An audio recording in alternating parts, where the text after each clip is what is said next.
I've been playing poker for over 18 years, and over that time, I've watched a lot of other players come and go. Some were smarter than me. Some of them were better poker players, and some looked like they had everything it took to make it. And yet, most of them disappeared. On the flip side, guys like myself overcame big skill gaps, mental leaks, and other weaknesses to become full-time poker players. The biggest differences were mostly mental. So in this video, I'm going to break down the 5 mindset differences that separate winning poker players from losing ones. Let's get into it.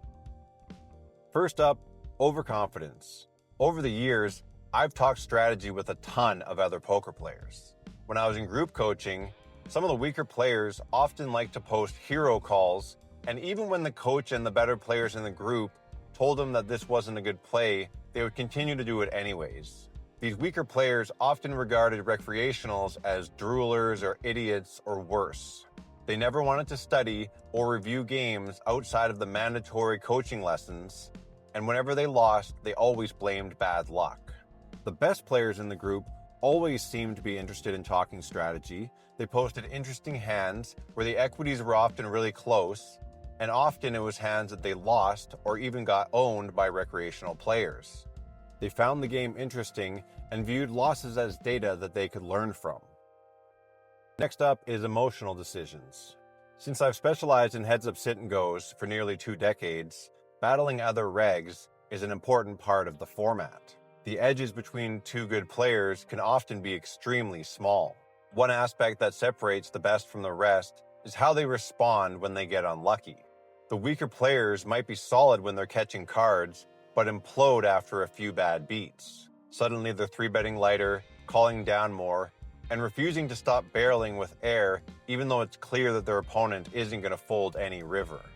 On the flip side, the strong regs have more tools. They understand that bad beats even out, and they can do things to calm themselves down, like breathing slower. More importantly, they make sure to keep themselves playing good even if they're mad. Number 3 is ego protection. The weaker players I've met over the years were generally full of excuses. They'd play poorly and blame luck. They went into every match assuming their opponents were dumb, unthinking players. And some would even do this when they were playing players who were objectively better than them. These weaker players were rarely able to listen to any outside advice because that would mean they don't already know it all. Often these players created strategies that they invented themselves that work at the micros but nowhere else. They'd try those strategies higher up and they'd fail. They'd complain that they run worse than anyone else and eventually quit the game completely. The best players I've seen really try to check their ego. They know a recreational player could be smart, and if they see a strategy that's being used against them successfully, they'll explore that strategy to see if there's anything in there that they can incorporate into their own game. Much of my shallow stack limping strategy was blatantly copied from a couple of regs who were doing it much better than I was. Number 4 is rigid beliefs. Poker is a game of adaptation. Thus, your strategy at any given time should be adaptable. I used to know a player who would avoid certain recreational players who the rest of us thought were easy money. He'd say, "This guy never folds," and I'd say, "Okay, don't bluff him." And then he'd say, "Well, he always has the nuts whenever I bet." I'd say that's impossible, and he'd say, "You just don't know how bad I run." That's the kind of belief that people have that gives themselves permission to be a failure. My strategy is the one that makes the most money, period. I once folded kings to a 3-bet shove because my opponent had 0 3-bets in 58 hands. I felt like the only hand he could even be doing this with is aces. I folded, he showed aces. I would never do that against almost any other player. But that was the strategy that situation required. Rigid beliefs can't exist in poker because every player is different, which means every strategy needs to be different as well. Number 5, small comfort zone. Believe it or not, I've watched many poker players with much better ROIs than me quit. One of them didn't feel like he could play his A+ game beyond 2 tables. I told him that if he could add 2 more tables, even at a lower ROI, he'd become more profitable. He refused. At the time, he was playing $60 games, and I was playing $30 games, but I was making more than double the hourly. Needless to say, he quit shortly after that, despite being one of the most knowledgeable poker players I've ever talked strategy with, and the player that helped me in my own game the most. And that includes any of the coaches that I've had. Other ones I knew refused to ever battle and would instead just keep playing lower and lower stakes.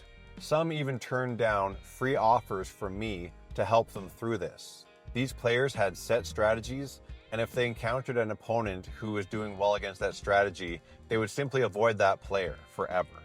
After months or years of making $5 an hour, they'd quit too. In my mind, steel sharpens steel. And because of my reputation as being someone who's willing to battle, I get a lot of action against recreationals to myself. The interesting part about all these traits is that I've been guilty of all 5 of them at some point. Assuming I'm always the better player, playing too aggressively after a bad beat, not wanting to study because it'll magnify my leaks, running from players because my rigid strategy isn't working, avoiding solvers or software or battling regs. The reason that I'm making this as my first video isn't that I'm perfect at any of this. It's because I've seen each and every one of these traits being the barrier that has ended someone's poker career. The players who last in poker aren't necessarily the smartest or the most talented. They're the players that keep improving, keep adapting, keep their emotions under control, and keep their ego in check. Poker changes, the game types change, the player pool changes. So to keep afloat, you need to change with it. Thanks for watching. I'll see you at the tables.